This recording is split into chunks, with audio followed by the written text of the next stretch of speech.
This is All India Radio, Bangalore, Bhadravati and Mysore. A view from 1975. The social and cultural scene. We now bring you an interview with Professor M. N. Srinivas, an eminent sociologist. Our interviewer is Sri H. Kusumaka of the Times of India. Professor Srinivas, welcome to the studios of All India Radio, Bangalore.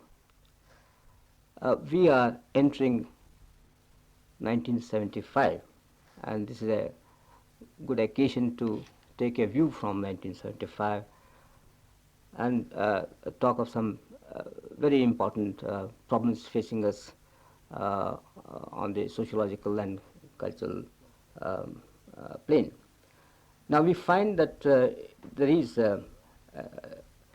domination of our economy and of our polity and of our bureaucracy and the professions by an elite largely drawn from the upper castes and upper classes. And there is also this problem of insensitivity of this class to the rural poor, in fact to the grassroots, to realities of the Indian situation. All this has resulted in a continuing conflict between the upper and lower castes and between upper and lower classes too. I'm sure, Professor Srinivas, you have some comments to make on this situation.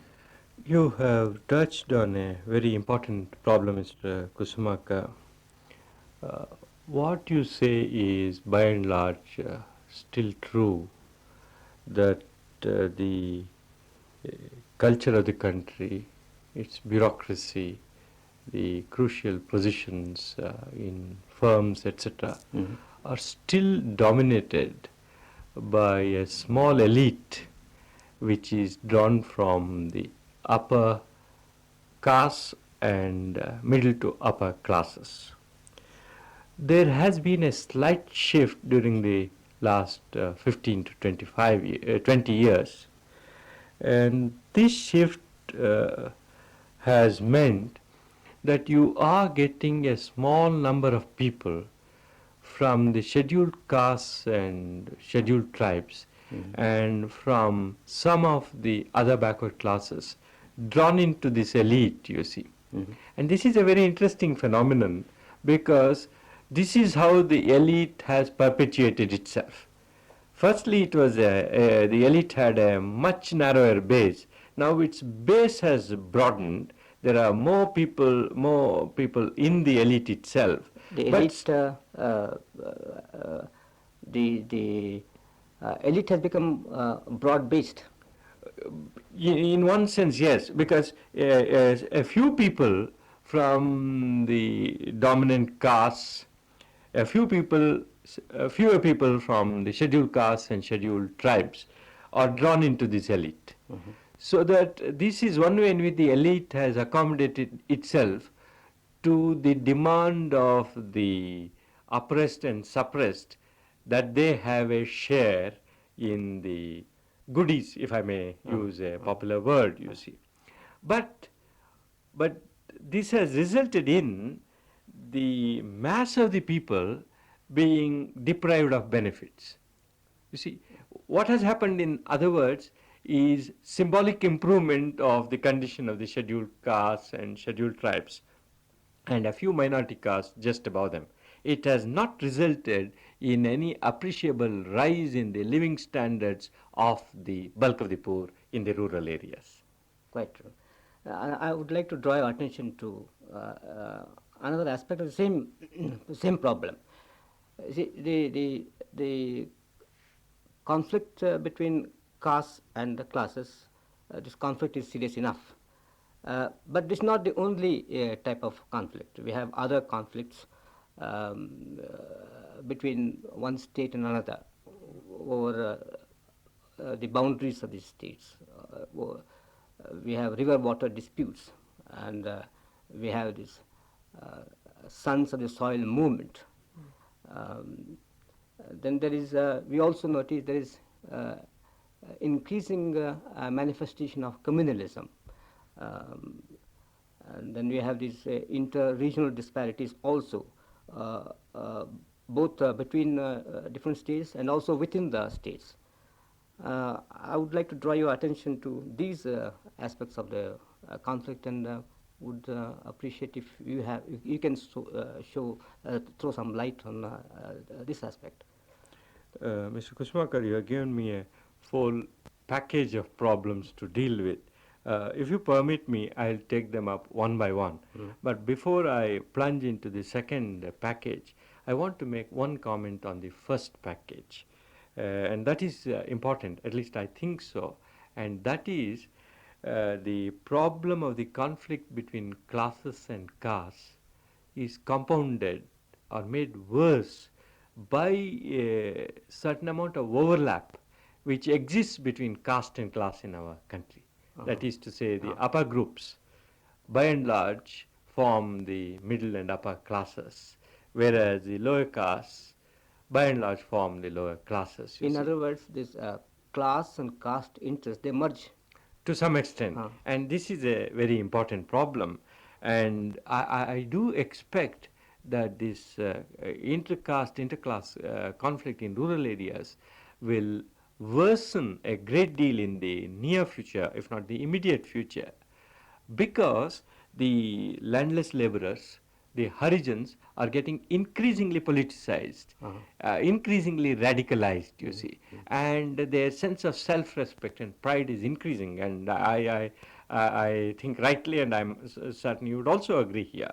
And as a result, the things that the upper groups have taken for granted for centuries will be challenged, you see, and I think it's right that it should be challenged. And one more point on this question of caste and class, that is, the biggest beneficiaries of independence, in a sense, if one looks at it cynically, are the dominant castes, you see.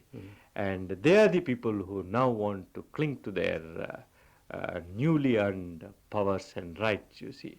And they will not yield without a struggle, you see. I think this is going to be a big problem during the coming decade. I believe you mentioned the problem of interstate rivalry. Yes. This again is a very important problem, and it has been with us for some time, and I'm afraid it will be with us for many years to come. On this, I would say we have to learn to live with it. And I would say the way I see the situation proceeding, if nothing untoward happens, is slowly the states will realize that some kind of accommodation has to be made on matters like interstate rivers. No state can have its way entirely, you see. And if, for instance, the Kaveri Valley Authority satisfied Karnataka and also Tamil Nadu, and we have the good fortune of having an agreement signed in 1975, then I think it will be a good thing not only for the two states but for the entire country, because it may provide a model for all disputes with regard to different states. I'm thinking particularly of the Narmada waters dispute, which has resulted in the Narmada river being neglected by Gujarat and Madhya Pradesh. All such decisions which aim at solving this inter-state disputes, ultimately they'll have to receive political support. Then those solutions will become effective. If I may draw your attention to another aspect which I have been thinking. So we as a country, we are inclined to discuss at great length political and economic events, particularly at the cost of social and cultural events. Now, it would be interesting to know from you, Professor Srinivas, if you have noticed any new sociological and cultural patterns emerging, um, uh, not only say in 1974, but the cumulative effect of all the development that have taken place in the recent past. Uh, I have noticed certain tendencies. I can't go into them in detail. As you might know, I uh, wrote about two processes called Sanskritization Yes, and yes, Westernization. yes. And I noticed that these processes have become much more dynamic in modern India. For instance, you do find that people from the so-called lower caste, Yes. so-called lower caste, they are not, it's not my belief that they are low. The moment they get some education and they get into a white collar job and move into a town, their lifestyle undergoes westernization. And you go, you walk into the drawing room of any lower middle class or upper level worker or middle class individual in Bangalore or Mysore or any city in India, you see evidence of what I mean. Quite right. At the same time, in his lifestyle, he becomes more and more orthodox. He starts visiting centers of pilgrimage. He starts going to a guru. Spending a lot more money Yeah, on I was coming doing to things. that. You Yeah. see, he becomes follower of a guru or sannyasi or ashram, and the two are related to each other. The more Sanskritization, the greater the Westernization, and vice versa. Up to a particular point, when you get the Sanskritization process getting diminished, you see. But that is not what I wanted to say. What I wanted to say was, I see that Hinduism is now getting newly organized and a great deal of new ritual coming in.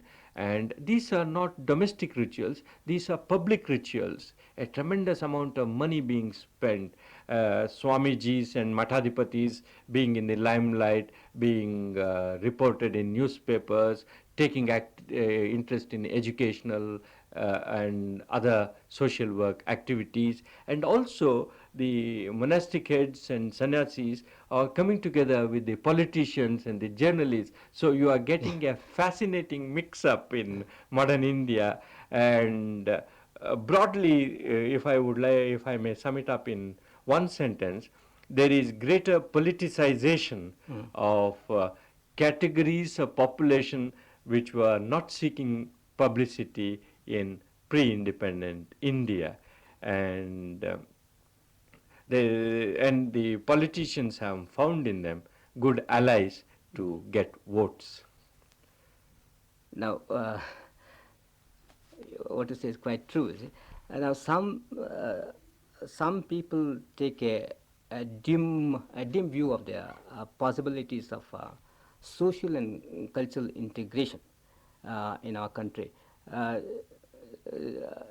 Apart from these conflicts that we have talked about a little earlier, um, um, there is violence all around, student violence, youth is rebellious, and the family is disintegrating, cities are decaying, and of course there is continuous urban-rural tension.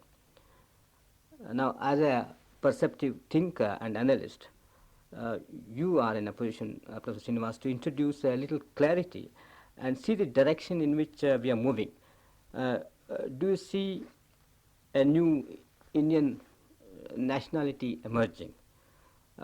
Certainly, there is not going to be a final form, but what can it be in the coming years, say a decade hence, or say 20 years hence? Uh, this again, Mr. Kusmakar, is a package of problems. And I distrust predictions about the future. I am not a futurologist. I am totally skeptical about trends forecast by my colleagues in all the social sciences, because the social scientist knows an infinitesimal amount of what is happening, and on the basis of which he makes predictions which often go wrong, and luckily the memory of people is short and they forgive him. But the moment a tendency surfaces, then it says, oh, this surfacing of a tendency was obvious in view of what had taken place, you know. He has marvelous hindsight, you see. But keeping this general caution about the predictions of social sciences in mind, I personally would say, mind you, this will appear very strange to you, uh, and maybe it is because I am basically an optimist and I can never be a pessimist.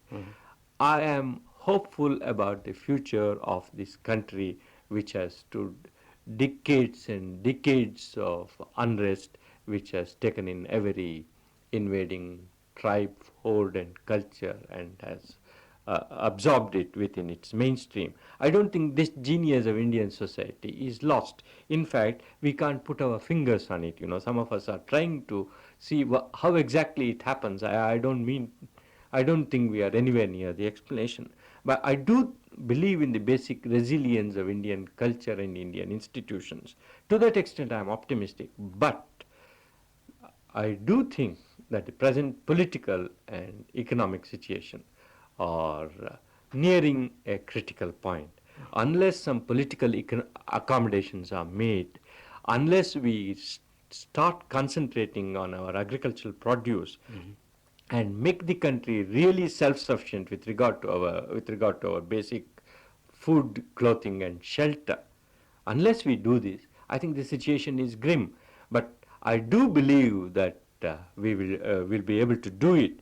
And on the basis of this assumption, I am quite hopeful about India solving its problems. It won't solve it in a sudden, you know, like magic. Yes. We will live with it, learn to accommodate each other, and over the next 25, 30 years, we will emerge as a viable state, and I hope with our democratic traditions intact, and we will be able to demonstrate to people that a country can be democratic and have the right of free speech and can bring about a society which is on the whole egalitarian, or where the inequalities are reduced sharply. This is my hope. And Thank you very much, Professor Srinivas. It's been interesting talking to you. You have given us a picture of what's happened in the recent past and also given us a peep into the future. Thank you very much once again. thank you. That was an interview with Professor M.N. Srinivas, an eminent sociologist, on the social and cultural scene of the year which has just ended. The interviewer was Sri H. Kusumaka of the Times of India.